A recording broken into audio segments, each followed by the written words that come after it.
Hello friends, हमने आपसे बताया था कि राष्ट्रपति के संबंध में हम 2 वीडियो बनाएंगे। एक वीडियो में वो कवर नहीं हो सकता है, तो एक वीडियो हमने इससे पहले बनाया था जिसको शायद आप लोगों ने देखा हो। ये सेकंड वीडियो बनाने जा रहे हैं जिसमें हमने कहा था इम्पीचमेंट की बात करेंगे और राष्ट्रपति के पावर की बात करेंगे। इम्पीचमेंट का मतलब महाभियोग की बात करेंगे और राष्ट्रपति की जो शक्तियां हैं, पावर है, उसके बारे में बात करेंगे। तो इम्पीचमेंट यानी महाभियोग का इस्तेमाल राष्ट्रपति, सुप्रीम कोर्ट के तथा हाई कोर्ट के जजों को हटाने के लिए किया जाता है। इसका जिक्र संविधान के अनुच्छेद 61, 124, 4, 5, 215 एंड 218 में मिलता है। ये प्रस्ताव तब लाया जाता है जब संविधान का उल्लंघन या दुर्व्यवहार या व्यक्ति जो राष्ट्रपति के पद पर बैठा है वो अक्षम साबित होता है, तब ये महाभियोग लाया जाता है। तो कैसे लाया जाता है महाभियोग? तो महाभियोग के लिए लोकसभा और राज्यसभा के सदस्यों को 14 दिन पूर्व राष्ट्रपति को नोटिस देना होता है। इस पर कम से कम 1/4 सदस्यों के हस्ताक्षर जरूरी होते हैं। फिर क्या होता है कि सदन उस पर विचार करता है। अगर 2/3 उसे मान लेते हैं तो वो दूसरे सदन में उसकी जांच करने के लिए जाएगा और 2/3 समर्थन से वो पास कर दिया जाएगा और राष्ट्रपति को उस पद से हटा माना जाएगा। तो ये जो महाभियोग है, चाहे वो राज्यसभा के द्वारा लगाया जाए वो चाहे लोकसभा के द्वारा। यदि लोकसभा के द्वारा लगाया जाता है तो वो फिर जाता है दूसरे सदन राज्यसभा, वहां उसको जांचा जाता है और यदि सही पाया जाता है तो 2/3 बहुमत के साथ वो पास कर दिया जाता है और फिर राष्ट्रपति को पद से हटा माना जाता है। और यदि राज्यसभा ने महाभियोग प्रस्तुत किया है तो लोकसभा जाएगा, वहां पर उसको जांचा जाएगा। यदि सही पाया गया तो 2/3 बहुमत से उसे पास कर दिया जाएगा और राष्ट्रपति को पद से हटा माना जाएगा।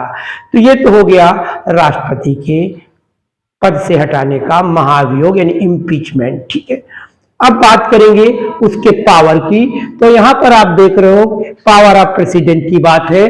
तो एजुकेटिव पावर यानी जिसे आर्टिकल 73 में बताया गया है, तो power related to council of minister यानी मंत्रियों का अपॉइंटमेंट प्रधानमंत्री के सलाह पर राष्ट्रपति करता है और प्रधानमंत्री की नियुक्ति भी राष्ट्रपति करता है।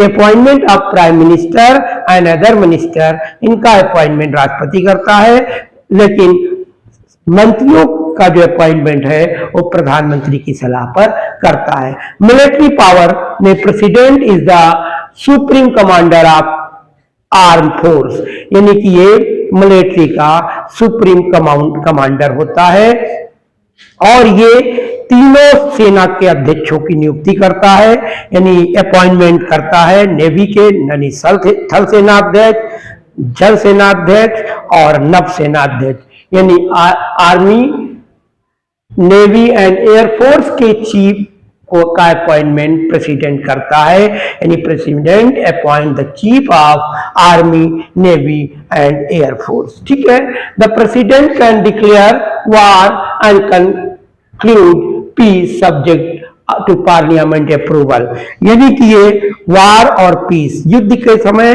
और शांति बहाल के लिए ये पार्लियामेंट से अप्रूवल लेने के बाद ये करता है यानी वार एंड पीस को करता है, कंक्लूड। ठीक है, फिर president appoint attorney general of India, attorney general, auditor general of India, chief election commissioner यानी मुख्य चुनाव आयुक्त और चुनाव आयुक्तों का अपॉइंटमेंट या नियुक्ति प्रेसिडेंट करता है। Chairman and member of UPSC यानी संघ लोक सेवा आयोग यानी यूनियन पब्लिक सर्विस कमीशन के अध्यक्ष यानी चेयरमैन तथा उनके सदस्यों की नियुक्ति भी राष्ट्रपति करता है।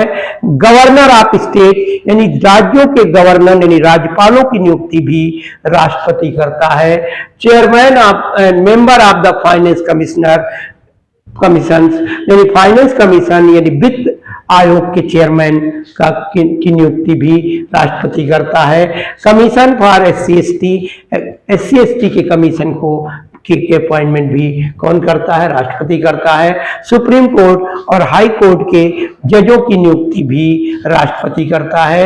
और जो एम्बेसडर और हाई कमिश्नर होते हैं उनकी नियुक्ति यानी राजदूत तथा उच्चायुक्त की नियुक्ति राष्ट्रपति के द्वारा ही किया जाता है। इमरजेंसी पावर की हम बात करेंगे तो इमरजेंसी पावर यहाँ पर 3 प्रकार की होती है। पहले है नेशनल इमरजेंसी।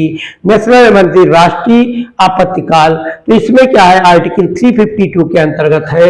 इसमें national emergency is caused by war and external aggregation and arm rebellions and in the whole of the India are a part of state. यानी यदि कहीं इंडिया में कोई वार का खतरा है या कोई विद्रोह हो रहा है सेना के द्वारा या इस तरह की कोई बात होती है तो इमरजेंसी डिक्लेयर करता है। इमरजेंसी की पावर प्रेसिडेंट के पास होती है, उस समय इमरजेंसी डिक्लेयर करता है।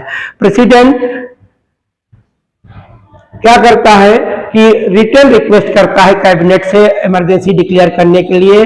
और क्या होता है? कैबिनेट मिनिस्टर को कौन हेड होता है? Prime minister. तो क्या करता है? इमरजेंसी के लिए प्राइम मिनिस्टर के पास यानी कैबिनेट के द्वारा उसकी मंजूरी मिलती है और वो जाकर के इमरजेंसी 6 मंथ के लिए इमरजेंसी लागू होती है। 2 महीने के अंदर उसे अप्रूवल लेना होता है। 2 महीने के अंदर यानी कैबिनेट मिनिस्टर और प्राइम मिनिस्टर के द्वारा ये इमरजेंसी को मतलब अप्रूव कर दिया जाता है और इसके बाद 6 महीने के लिए इमरजेंसी लागू होती है। और इस तरह 6 महीने की लागू होने के बाद अधिकतम 3 साल के लिए लागू होती है इमरजेंसी। अब बात आ गई स्टेट इमरजेंसी। ये देखिए इमरजेंसी जो लागू हुई थी इसमें आप देख लीजिए कि 3 बार लागू हुई इमरजेंसी पावर। पहला 1962 में इंडिया चाइना वार के समय, दूसरा है 1971 में इंडिया पाकिस्तान युद्ध जब हुआ था और 1975 टू 1973 में जब इंदिरा गांधी ने डिस्टर्बेंस था आपातकाल की घोषणा की थी उस समय इंदिरा गांधी ने। फिर क्या है कि दूसरी है स्टेट इमरजेंसी या प्रेसिडेंट रूल। स्टेट में क्या होता है? जब स्टेट अपना कॉन्स्टिट्यूशन मतलब संविधान के अनुसार नहीं चल पा रहा होता है तो क्या होता है कि यहाँ पर स्टेट इमरजेंसी यानी राष्ट्रपति शासन लागू किया जाता है और पहले 6 महीने के लिए फिर 6 महीने के बाद बढ़ते हुए अधिकतम 3 साल के लिए स्टेट इमरजेंसी लागू किया जाता है। लेकिन ये स्टेट इमरजेंसी क्या हुआ कि जम्मू कश्मीर और पंजाब में 3 साल से ऊपर लगाई गई तो उसके लिए if the need emergency can be extended for more than 3 year by the constitutional amendment for example in case of Punjab and Jammu Kashmir. यानी कॉन्स्टिट्यूशनल अमेंडमेंट करके 3 साल से ऊपर भी इमरजेंसी लागू की गई और वो एग्जांपल है जम्मू कश्मीर और पंजाब। फिर है इमरजेंसी में आर्टिकल 360। ये इमरजेंसी जो होती है यानी डिप्लोमेटिक पावर, यानी यहाँ पर क्या हुआ कि इंटरनेशनल ट्रीटी एंड एग्रीमेंट जो होता है साइन करने का काम राष्ट्रपति के द्वारा होता है in the behalf of president. President represent करता है इंडिया इंटरनेशनल फोरम और अफेयर में mail send to receive diplomats. Judicial power भी इनके पास होती है अंडर आर्टिकल 72। अंडर आर्टिकल 72 में जुडिशियल पावर ये होती है कि यदि सुप्रीम कोर्ट से कोई व्यक्ति हार गया, उसको फांसी की सजा हो गई या उसे उम्र कैद हो गई तो वो क्या करता है? रिव्यू पिटीशन डालता है। रिव्यू पिटीशन का मतलब पुनर्विचार याचिका।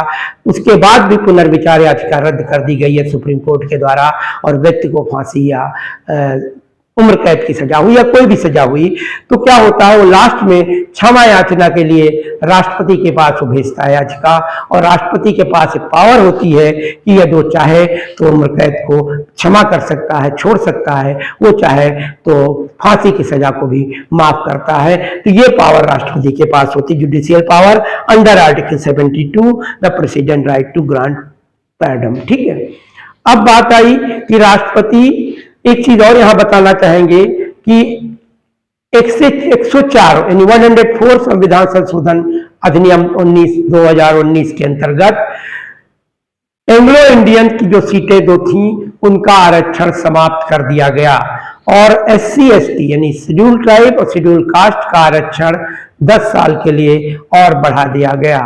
पूर्व केंद्रीय मंत्री रविशंकर ने बताया था कि भारत में एंग्लो इंडियन की जो संख्या है 296 रह गई है, जिसके कारण इसकी रिजर्वेशन की कोई आवश्यकता नहीं है, आरक्षण की कोई आवश्यकता नहीं, लेकिन SC ST का आरक्षण 10 साल के लिए उसी के तहत बढ़ा दिया गया और ये संविधान संशोधन 126वां बिल लोकसभा में पारित किया गया, जिसके तहत SC ST के आरक्षण को 10 साल के लिए बढ़ा दिया गया, यानी कि 70 साल पहले ऑलरेडी था ही और 10 साल और इसमें बढ़ा दिया गया। वीटो पावर की हम बात करेंगे। राष्ट्रपति के पास 3 वीटो पावर होती हैं। एक वीटो पावर होती है पहली absolute veto power. Absolute veto power इसका मतलब होता है यदि विधायिका द्वारा पारित विधेयक पर राष्ट्रपति अपनी सहमति नहीं देता है तो उसे हम कहते हैं एब्सोल्यूट वीटो पावर। और ये एब्सोल्यूट वीटो पावर इंडिया में अब तक 2 बार लगाई गई है। पहली थी 1954 में, डॉक्टर राजेंद्र प्रसाद ने इसको रोक दिया था, विढल कर दिया था, यानी किस पेप्सू एप्रोप्रिएशन बिल में इसे रोक दिया था, एब्सोल्यूट वीटो कर दे दिया था। इसके बाद 1991 में प्रेसिडेंट आर वेंकटरमन ने भी इस विधेयक किया था किस संबंध में, यानी कि मेंबर ऑफ पार्लियामेंट की सैलरी अलाउंसेस और पेंशन के संबंध में ये अमेंडमेंट बिल का एब्सोल्यूट वीटो दिया था।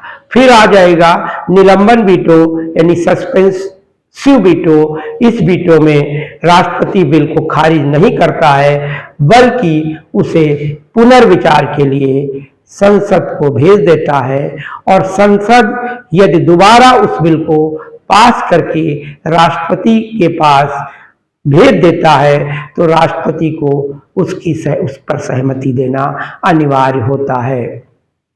तीसरा है पॉकेट वीटो। इसका इस्तेमाल करने का मतलब है कि राष्ट्रपति किसी विधेयक को न तो उसे स्वीकृति देता है, न उस पर कोई पुनर्विचार करता है, न उसे लौटाता है, यानी इसे हम पॉकेट वीटो कहते हैं। और ये 1986 में प्रेसिडेंट ज्ञानी जैल सिंह ने इस वीटो पावर का इस्तेमाल किया था Indian postal office amendment bill में। तो आज के लिए हमने आपको इतना बताया।